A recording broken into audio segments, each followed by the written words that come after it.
European Union's open border policy has resulted in a massive influx of migrants in the last few years, surging to more than 1 million at its peak. So how did this happen? This week, we're taking a closer look at the EU's immigration crisis and what America can learn from it. Here to start us off is former State Department press officer Morgan Ortagus. Morgan, thanks for joining us this morning.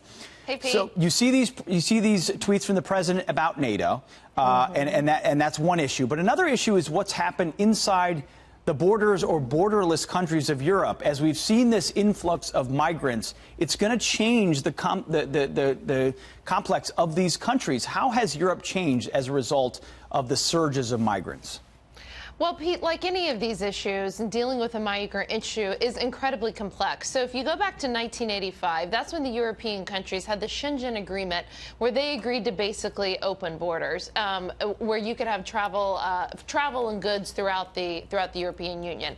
But the real issue here, Pete, is where do the migrants come from in the first place, and what are the economic conditions in Europe that's creating all of this? So really, if you look at the main countries that are dealing with this, it's Italy and Greece, because that's where most of the migrants come from. And when that happens, according to EU rules, you have to go into and seek asylum in the first countries that you enter. So there's something like 1.8 million over the last few years that have came in since we've really seen the crisis in Syria and Libya and other places unfold. Yeah. And they're having to absorb an incredibly large amount of migrants. Morgan, another country absorbing a ton of migrants is Germany. And here's the numbers, just how they've changed, even from 2013 to 2016. 109,000 in 2016. Over 722,000. Of course, what happened in Syria there, the civil war, is a big part of that influx.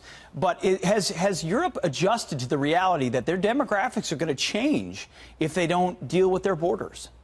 Well, I think that, so we've seen over the past few years, the numbers have came down quite dramatically. And I think that's because we have had a little bit more resolution in Syria, although that war goes on. We've also seen European nations make agreements with North African countries to try to limit the number of migrants, especially the number of smugglers. I mean, you see the same thing that you see on our border, human traffickers taking advantage of an awful situation. But here's where I think that this message ties in with what the president is saying, Pete, that it's so important.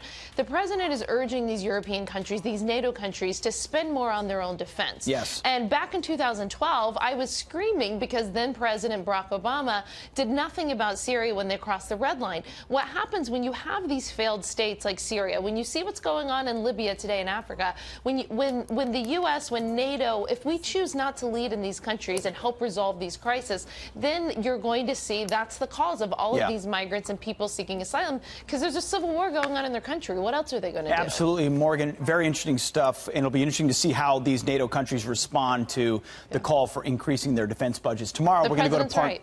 He's exactly right. And that's how you strengthen the alliance. Tomorrow, we're going to get to the crux of how this migrant crisis started. Morgan, thanks for kicking us off. We appreciate it. Thanks. You got it.